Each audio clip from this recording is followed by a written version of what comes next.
אני רוצה להגיד בכנות, ואין פה שום צביעות לגבי הדרוזים, והיא בעיניי עדה מאוד מפוארת.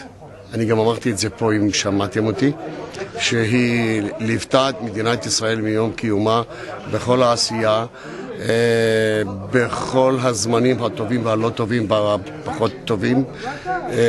לכן אדם שאומר על איזושהי מילה לא ראויה, הייתי אומר, בלשון עדינה, מילה לא ראויה על הדרוזים, לדעתי הוא לא שפוי. פשוט לא שפוי, משום שהעדה הדרוזית היא עדה שהיא... אתה חושב שכל ישראל חושב כמוך? אני הייתי רוצה להאמין שכל מדינת ישראל תחשוב נכון, תחשוב כמוני נכון, תראה את הדברים בצורה נכונה, משום שאני רואה את הדרוזים מקרוב, לא מרחוק, לא מסיפורים. אני רואה אותם מעשי, פיזי, ענייני.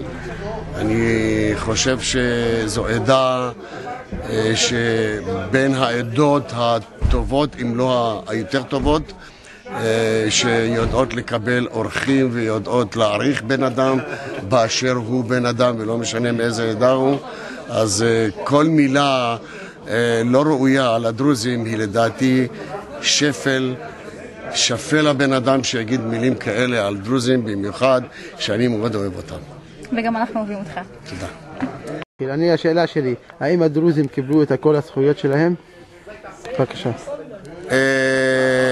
לדאבוני לא, אבל מה שכן אני אומר, שהדרוזים היום הם הרבה יותר טובים מבחינת זכויות מבעבר, ויש אור במנהרה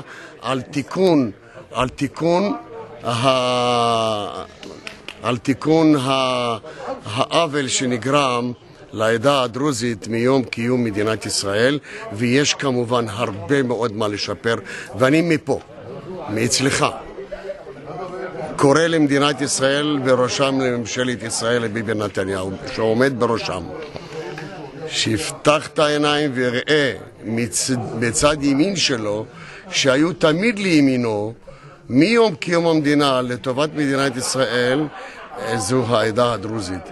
ואני חושב שכמי שאוהב את המדינה וכמי שנלחם למען המדינה ולקיומה ולשגשוגה, זו העדה הדרוזית. אבל אדוני, אני רוצה להגיד לך שאני מרגישה שהיא לא פייר, כאילו, כי גם נלחמים וגם מתים לנו, כאילו, הרבה, כן.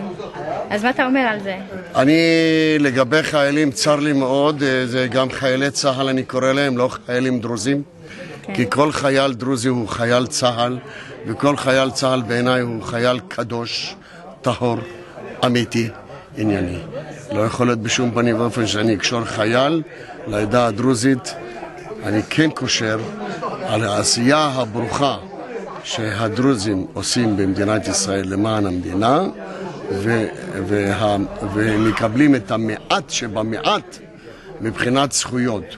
לא ייתכן, אני לא מוכן לקבל שתיקון כזה לא יקרה בעתיד. אני כן אשמח מאוד שזה תיקון כזה כן יהיה בעתיד הקרוב. אתה מייחל כאילו או כן יהיה? לא, כן יהיה, אני בטוח. אלה אחת התוכניות שעומדות על הפרק אצל ראש הממשלה. משום שהגיע הזמן ורק הליכוד יכול להרכיב ולהביא את העדה הדרוזית על המפה האמיתית על פי מה שמגיע להם, כמו כל עיר ועיר בישראל, כמו כל סטודנט יהודי דרוזי חייב לקבל, כל חייל יהודי הדרוזי חייב לקבל, כל מועצה יהודית הדרוזים חייבים לקבל. כל הזכויות שיהודי מקבל, דרוזי חייב לקבל.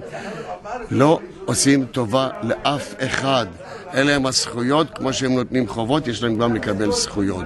אני גם מצפה מהדרוזים, שגם הבנות של הדרוזים, הם גם ישרתו, אם לא בצבא, אז לפחות בשירות לאומי, כדי שאפשר להצדיק ולהרכיב את כל החבילה הזו בכללה, כדי באמת לבוא ולהגיד, הנה, אנחנו עם רגליים על הקרקע במדינת ישראל. כן, אבל הבנות רק בגלל המנטליות שלנו, המנטליות של הדרוזים, שאסור לנו כאילו להיכנס לצבא, לא רק, כאילו לא בכוונת המדינה עצמה.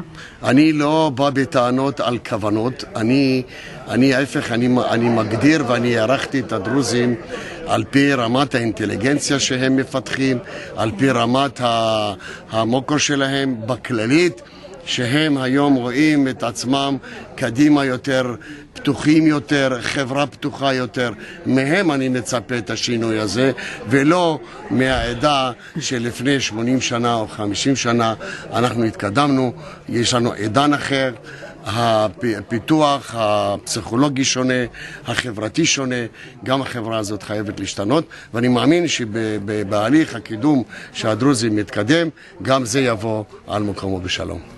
ובסוף, מה עושים לנו? לוקחים כל האדמות. כמו בג'למה ומנסורה וכל ההגנות האלה שעושים. ומחזירים עוד משהו. לא נותנים את הזכויות, ושמים אותנו לא סוג ב', סוג ת'. אנחנו אחרי הבדואים. בכל הכיוונים, מבחינת החינוך, מבחינת תרבות, מבחינת הכל. ומכניסים אותנו אנשי שב"כ, ומגייסים אותנו כל מה שאתה רוצה, למשטרה, לצה"ל, למוסד, למודיעים, לכל, ובסוף מה? זורקים אותנו אחרי הבדואים. מה אתה אומר על זה? אני רוצה להתייחס באמת יותר ברצינות לנושא הזה. לגבי אנשי ביטחון שהדרוזים משרתים על כלל הביטחון ולא רק בצבא, לדעתי זה תפארת המדינה. אני בא ואני אומר, אני גם הדגשתי את זה בשאלה שלה על הזכויות של הדרוזים. אני חושב מן הראוי לתת זכויות היום יותר מתמיד. היה צריך להיות אתמול, לצערי זה לא היה. אני מקווה שהיום זה יהיה, היום זה לא יהיה. אבל למה יש מצב כזה, למה יש מצב כזה שאנחנו צריך להתחנן למדינה? אני אגיע לקרקעות. אנחנו המדינה יותר טובים ממכם. אני אגיע לקרקעות. גם אנחנו יהודים יותר ממכם. אני אגיע. לצערי, עד היום לא היה נציג בממשלה, בתוך ממשלת ישראל, מטעם העדה הדרוזית. אני גם הדגשתי את זה הערב, אם שמעתם אותי. אז אנחנו חייבים לעשות הגנה כמו שבמצרים, כאילו עד שאתם תקבלו...